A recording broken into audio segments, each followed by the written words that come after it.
बिस्मिल्लाहिर्रहमानिर्रहीम। अस्सलामु अलैकुम वरहमतुल्लाह।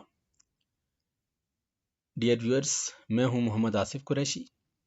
आप मेरा यूट्यूब चैनल जॉब जीनियस देख रहे हैं। मैं जॉब जीनियस अपने चैनल पर डिफरेंट जॉब्स के पास पेपर सॉल्व करता हूं और आज मैंने एजुकेशन डिपार्टमेंट में दिलचस्पी रखने वाले कैंडिडेट्स के लिए एसएसटी जनरल का पेपर सॉल्व किया है। मुझे उम्मीद है कि आपको मेरी एफर्ट पसंद आएगी। जैसा कि आप स्क्रीन पर देख सकते हैं, मैंने ओरिजिनल पेपर आपके सामने डिस्प्ले किया है। चूँकि क्लियरली ये विजिबल नहीं था, लिटिल बिट ब्लर था, इसलिए मैंने अलग से आपकी आसानी के लिए इसको कंपोज भी किया है। तो ये आप ओरिजिनल पेपर देख सकते हैं।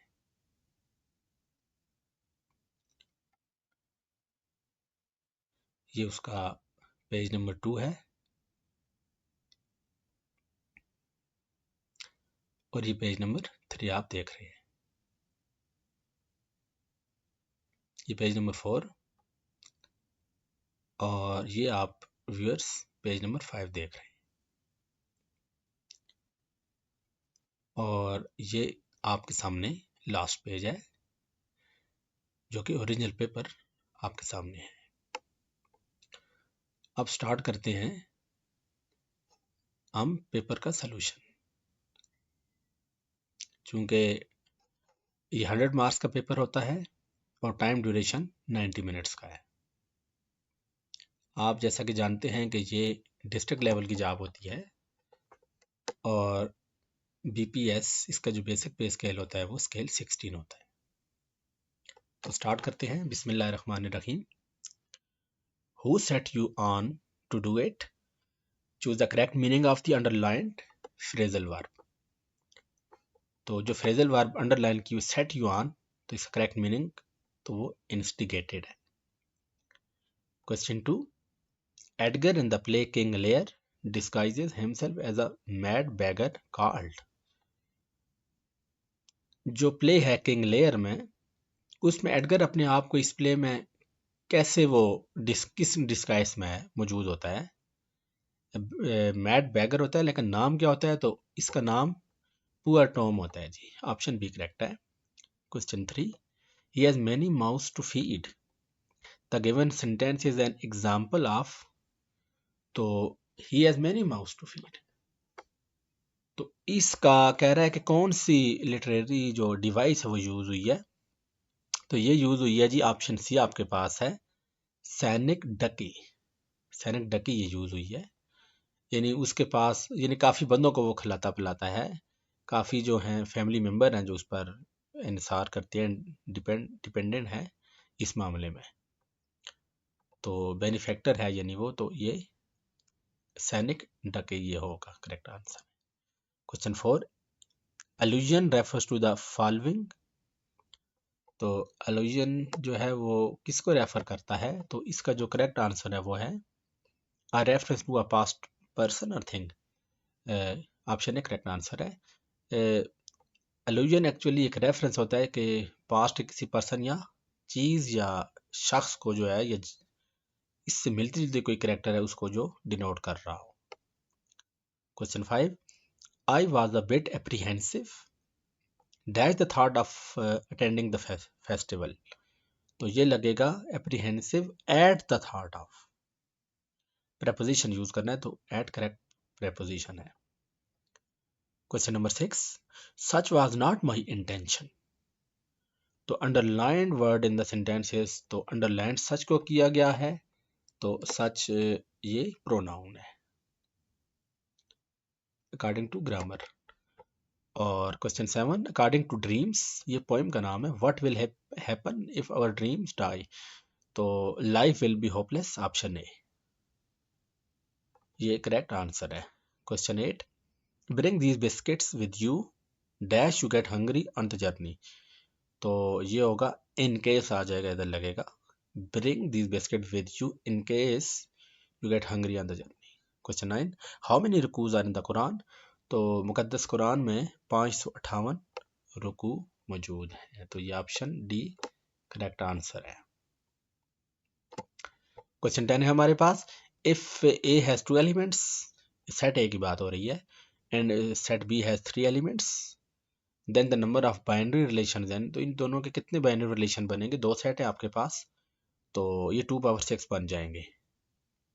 2 मल्टीप्लाई बाई 3 पावर को कह रहा हूँ, तो ये 2 पावर 6 के इतने बाइनरी रिलेशन आप बना सकते हैं, और चूंकि इसका फार्मूला है 2 पावर n।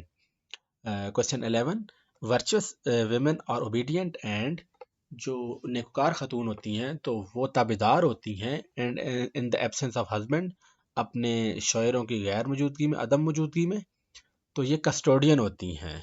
कस्टोडियन है, मुहाफिज होती हैं। ये बेहतर करेक्ट आंसर है। जैसा कि आप व्यूअर्स देख रहे हैं कि इसमें आपके पास ग्रामर का क्वेश्चन आया है, इंग्लिश लिटरेचर का क्वेश्चन, क्वेश्चन नंबर 10 मैथ्स से रिलेट कर रहा था, और क्वेश्चन नंबर 11 ये इस्लामिक स्टडी का है। Question 12, the cube root of 343 is, तो इसका 343 क्यूब रूट वो 7 होगा। 13, balance the following chemical equation, तो इस केमिकल इक्वेशन जो आपके सामने दी हुई है KNO3, और ये रिएक्टेंट है, प्रोडक्ट है KNO2 प्लस O2, तो रिएक्टेंट ये है और एरो के बाद प्रोडक्ट्स हैं, तो बैलेंस कर ये हमने जो है ये इसका एक्यूरेट करार दिया है, चूंकि इसमें पोटाशियम यहाँ भी रिएक्टेंट में भी 2 हैं, और प्रोडक्ट में भी आप देख सकते हैं 2 है, और नाइट्रोजन यहाँ भी 2, और नाइट्रोजन ये यहाँ भी 2 है। ऑक्सीजन यहाँ पर 3 2 आर 6, और यहाँ पर 2 2 आर 4, और ये वाले 2 6, तो ये इक्वेशन जो है वो बैलेंस हो गई है, तो ऑप्शन बी करेक्ट आंसर है। क्वेश्चन नंबर 14 है हमारे पास,